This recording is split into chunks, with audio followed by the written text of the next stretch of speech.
매일 성경과 함께하는 아침을 여는 묵상. 오늘의 묵상 본문은 이사야서 5장 18절에서 30절 말씀입니다. 거짓으로 끈을 삼아 죄악을 끌며 술의 줄로 함같이 죄악을 끄는 자는 화 있을진저. 그들이 이르기를 그는 자기의 일을 속속히 이루어 우리에게 보게 할 것이며 이스라엘의 거룩한 이는 자기의 계획을 속히 이루어 우리가 알게 할 것이라 하는도다. 악을 선하다 하며 선을 악하다 하며 흑암으로 광명을 삼으며 광명으로 흑암을 삼으며 쓴 것으로 단 것을 삼으며 단 것으로 쓴 것을 삼는 자들은 화 있을진저. 스스로 지혜롭다 하며 스스로 명철하다 하는 자들은 화 있을진저. 포도주를 마시기에 용감하며 독주를 잘 빚는 자들은 화 있을진저. 그들은 뇌물로 말미암아 악인을 의롭다 하고 의인에게서 그 공의를 빼앗는도다. 이로 말미암아 불꽃이 그루터기를 삼킴같이 마른 풀이 불 속에 떨어짐같이 그들의 뿌리가 썩겠고 꽃이 티끌처럼 날리리니 그들이 만군의 여호와의 율법을 버리며 이스라엘의 거룩하신 이의 말씀을 멸시하였습니다. 그러므로 여호와께서 자기 백성에게 노를 바라시고 그들 위에 손을 들어 그들을 치신지라. 산들은 진동하며 그들의 시체는 거리 가운데 분토같이 되었도다. 그럴지라도 그의 노가 돌아서지 아니하였고 그의 손이 여전히 펼쳐져 있느니라. 또 그가 기치를 세우시고 먼 나라들을 불러 땅 끝에서부터 자기에게로 오게 하실 것이라. 보라, 그들이 빨리 달려올 것이로되 그 중에 곰핍하여 넘어지는 자도 없을 것이며 조는 자나 자는 자도 없을 것이며 그들의 허리띠는 풀리지 아니하며 그들의 들매끈은 끊어지지 아니하며 그들의 화살은 날카롭고 모든 활은 당겨졌으며 그들의 말굽은 부싯돌 같고 병거 바뀌는 회오리바람 같을 것이며 그들의 부르짖음은 암사자 같을 것이요 그들의 소리지름은 어린 사자들과 같을 것이라. 그들이 부르짖으며 먹이를 움켜 가져가 버려도 건질 자가 없으리로다. 그날에 그들이 바다 물결 소리같이 백성을 향하여 부르짖으리니 사람이 그 땅을 바라보면 흑암과 고난이 있고 빛은 구름에 가려서 어두우리라. 아멘. 오늘의 묵상 제목은 말씀의 기준을 잃어버리지 않는 삶입니다. 하나님의 말씀을 버리고 멸시하는 자에게 하나님의 공의로운 심판이 임합니다. 그렇다면 구체적으로 어떤 삶을 살아가야 합니까? 첫째는 18절에서 23절입니다. 거짓되지 않는 삶이어야 합니다. 하나님은 도덕적인 선과 악의 기준을 명확하게 구분하십니다. 성경에서는 일관성 있게 빛은 선을, 어둠은 악을 상징하는 것으로 표현하고 있습니다. 그런데 수단과 방법을 가리지 않고 거짓으로 자신의 욕망을 채우고 악을 선하다고 선을 악하다고 하거나 흑암으로 광명으로 흑암을 삼고 쓴 것으로 단 것으로 쓴 것을 삼는 자들은 도덕적인 선과 악의 기준을 뒤엎는 것이기에 하나님의 화가 있을 것입니다. 하나님의 공의를 따라 그리고 신앙의 양심에 따라 리더십들은 인도하고 가르쳐야 합니다. 스스로 지혜롭다 하며 스스로 명철하다고 하는 자들은 스스로 교만한 자들로서 이 역시 화가 있을 것입니다. 세상적 지식이 없어서 망하는 것이 아니라 하나님께 대한 지식이 없어서 망하게 됩니다. 하나님을 경외하는 것과 하나님을 아는 것이 우리 인생의 가장 기본이 되기 때문입니다.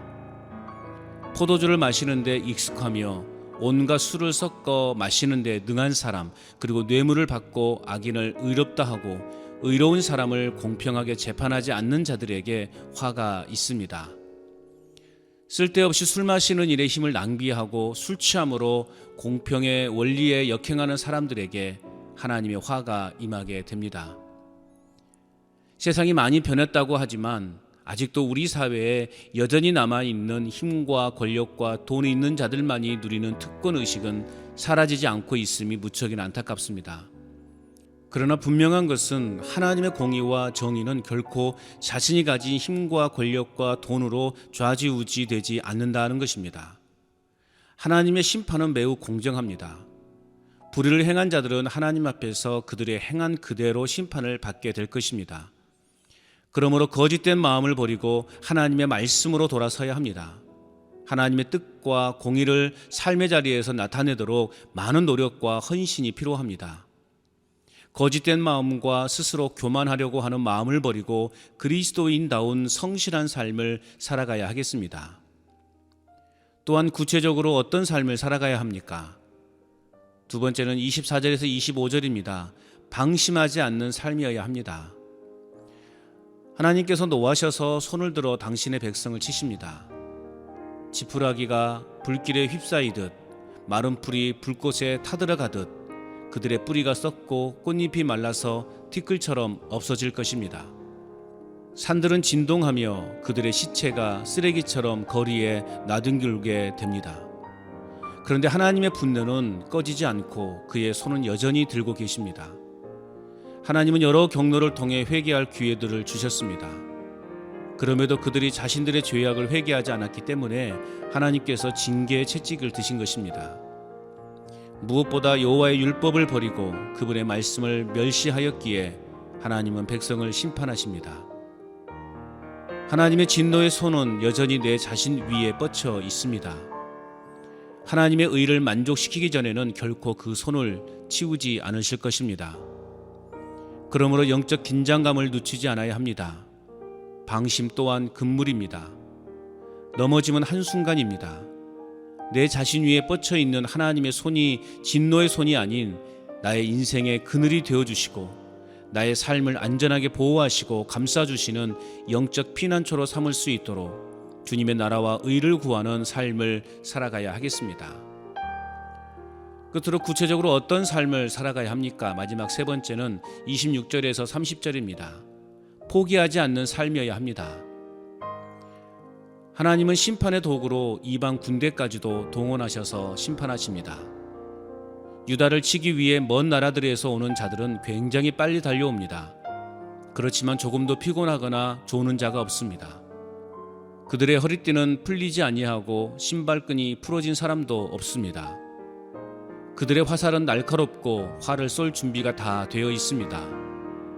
전차 바퀴는 회오리 바람처럼 돌아갈 것이고 그들의 함성은 사자가 울부짖는 소리 같을 것이며 그들을 아무도 막지 못할 것입니다. 결국 그 땅에 어둠과 고통만 보이고 빛 또한 구름에 가려 어두워질 것입니다. 하나님이 심판하시기로 작정하시면 그 어느 누구도 막을 수가 없습니다. 그러므로 내 자신은 사나 죽으나 하나님의 말씀만을 붙잡고 살아가는 인생임을 고백합니다.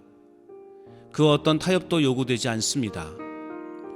큰 환난과 고난이 엄습해온다 할지라도 하나님의 말씀을 붙잡고 살아가는 인생에게는 환난과 고난도 복이 되는 은혜를 누리게 됩니다. 하나님의 침묵하심에 두려워하지 말고 하나님이 나와 함께 하심으로 믿음으로 침묵 가운데 역사하시는 하나님의 또 다른 은혜를 기대해야 하겠습니다. 쉽게 포기하지 말고 현재의 삶에 대한 원인을 겸손하게 파악하여 더 큰 심판이 임하기 전에 회복의 기회를 찾을 수 있어야 하겠습니다. 습관적으로 불순종하고 불평하고 원망했던 나의 모습을 벗어버리고 신속하게 회개함으로 하나님이 의롭게 하시는 자리에 서 있게 되는 삶을 살아가야 하겠습니다. 오늘도 나를 향해 뻗쳐있는 하나님의 진노의 팔을 영적인 눈으로 바라보므로 사람들의 말이 아닌 하나님의 어미하신 말씀 앞에서 잃어버린 신앙의 회복을 위해 간구하는 삶을 살아갈 수 있기를. 행복의 시작 예수 그리스도 빛이 있으라